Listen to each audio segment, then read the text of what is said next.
Welcome to the Bare Metal Cyber CISSP Prepcast. This series helps you prepare for the ISC Squared CISSP exam with focused explanations and practical context. In this episode, we're going to take a close look at biometric authentication, a method that uses unique physiological or behavioral traits to verify identities. Biometrics promise strong security, improved user experience, and reduced reliance on passwords. But they also come with significant privacy, usability, and risk management challenges. Let's begin with a clear understanding of biometric authentication.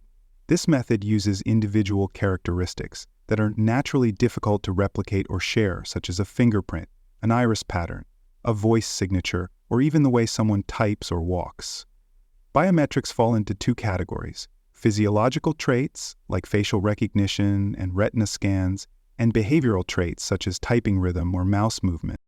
When implemented correctly, biometrics can offer a seamless and secure authentication experience. Unlike passwords or hardware tokens, you can't misplace your fingerprint or forget your face.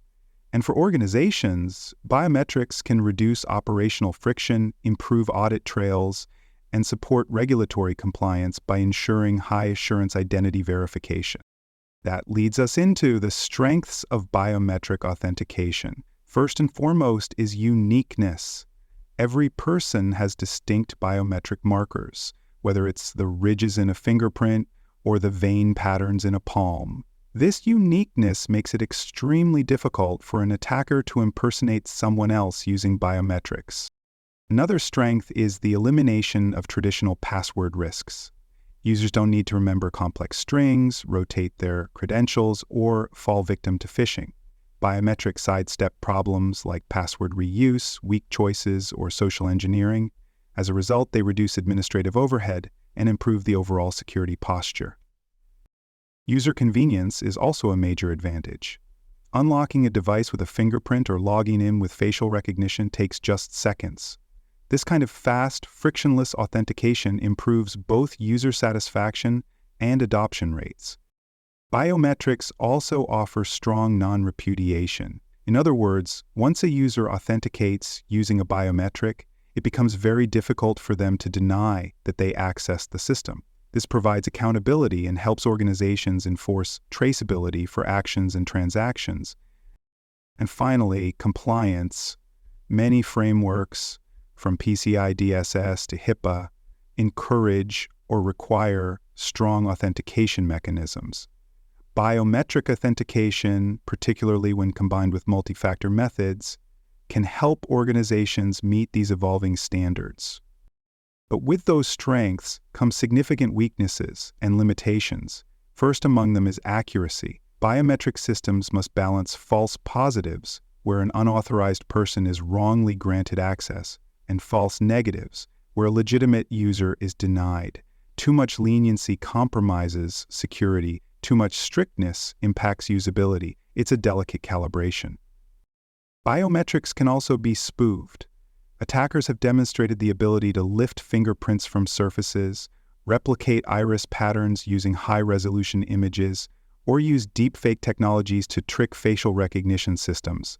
Without liveness detection and anti-spoofing mechanisms, these systems can be vulnerable. Another major concern is privacy. Biometric data is deeply personal and permanent. If a password is compromised, it can be changed. If a fingerprint is compromised, it can't. That makes biometric data a high-value target and imposes heavy obligations on how it is stored, transmitted, and protected. Mishandling this information can lead to compliance violations, lawsuits, and irreversible reputational damage. Environmental factors also impact usability and reliability. For example, dirty or wet fingers can confuse scanners. Bright light or poor camera angles can impair facial recognition. Noise or illness can distort voice recognition. These limitations must be accounted for when designing user-facing systems. Lastly, biometrics introduce hardware dependencies. Devices must be equipped with scanners, cameras, or microphones, and those components must be secure, calibrated, and maintained. Failure of hardware can lock out users or create single points of failure. For more information on CISSP certification and other valuable cybersecurity education resources, please visit cybernarrative.me. You'll find best-selling books, training tools, and resources tailored specifically for cybersecurity professionals preparing for certification and leadership roles. Now let's talk about implementing biometric authentication securely. Start by defining a formal biometric policy. This should cover not just the type of biometric used, but how it's captured, transmitted, stored, and retired. Include details about data retention, consent, fallback mechanisms, and what happens in case of system failure or data compromise. Next, consider using multimodal biometrics, which combine more than one biometric factor, like face and fingerprint, to reduce the chance of spoofing and improve accuracy. Alternatively, combine biometrics with another authentication factor, such as a PIN or hardware token, to create a true multi-factor authentication (MFA) environment. Storage is another critical area. Biometric templates must be stored securely, using strong encryption and never in raw, unprocessed form. Only the mathematical representation, not the original scan, should be stored. Wherever possible, leverage secure enclaves or trusted platform modules, TPMs, to isolate sensitive data. Systems must also be maintained. Regularly update software, firmware, and recognition algorithms to patch vulnerabilities and keep pace with spoofing tactics. And wherever biometrics are used, include anti-spoofing measures like liveness detection, which tests for eye movement, pulse, or voice timbre to ensure the sample is coming from a real live person.